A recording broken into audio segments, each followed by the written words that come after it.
بسم اللہ الرحمن الرحیم۔ السلام علیکم ناظرین، آج آپ کے لیے بہت ہی شاندار ویڈیو لے کے حاضر ہوا ہوں۔ آج کی جو ویڈیو ہے صرف شادی شدہ دوستوں کے لیے ہے۔ اس ویڈیو میں آج آپ کو گھر میں ایک ٹیسٹ کرنے کا طریقہ بتائیں گے۔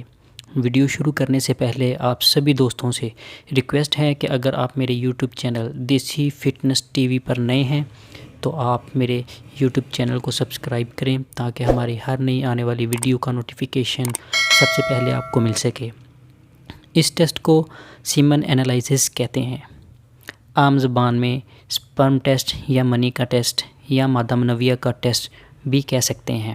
ویسے تو یہ ٹیسٹ کا بہترین طریقہ یہ ہوتا ہے کہ آپ کسی لیب میں جا کر ٹیسٹ کروائیں، کیونکہ یہ ٹیسٹ مائکروسکوپ کی مدد سے کیا جاتا ہے۔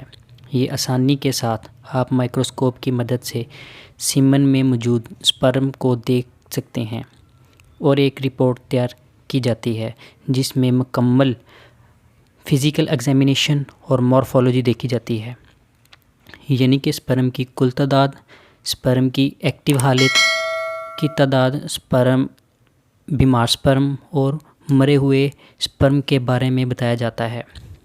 یہ جو ٹیسٹ بتانے جا رہے ہیں یہ ایک اندازہ ہے، جس کا طریقہ یہ ہے کہ ایک ڈسپوزیبل سفید گلاس لیں یا شیشے کا ایک گلاس لینا ہے جس میں آدھے سے زیادہ پانی بھر لینا ہے، جس کا درجہ حرارت عام روم کا ہو۔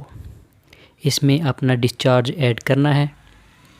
سیمن ایڈ کرنے کے بعد آپ دیکھیں گے کہ سیمن اگر طے نشین ہو جاتا ہے تو اس سے یہ ظاہر ہوگا کہ سیمن میں سپرم کی اچھی مقدار موجود ہے، لیکن اگر پانی کے درمیان میں سیمن کی طے بن جاتی ہے تو یہ اندازہ لگایا جاتا ہے کہ سپرم ہیں لیکن بہت کم ہیں۔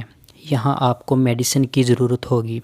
تھرڈ میں سیمن پانی کی اوپری سطح پر آ جائے گا، اس کا مطلب یہ ہوگا کہ یہ ایزوسپرمیا ہے، یعنی کہ اس میں سپرم کی تعداد بالکل نہیں ہے۔ یہ ٹیسٹ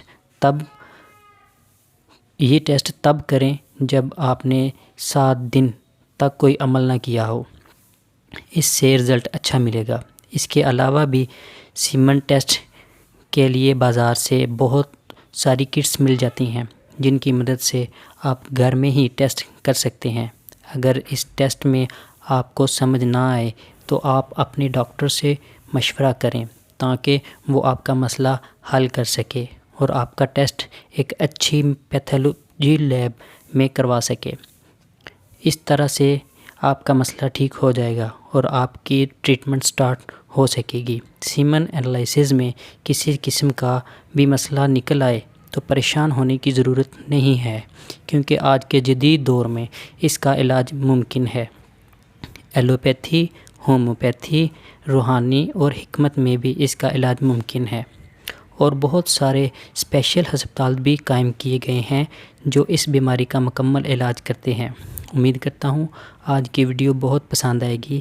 اپنا اور اپنی فیملی کا بہت سارا خیال رکھیے گا اور مجھے اپنی دعاؤں میں یاد رکھیے گا۔ ملتا ہوں نئی ویڈیو میں، تب تک کے لیے مجھے دیجیے اجازت۔ اللہ حافظ۔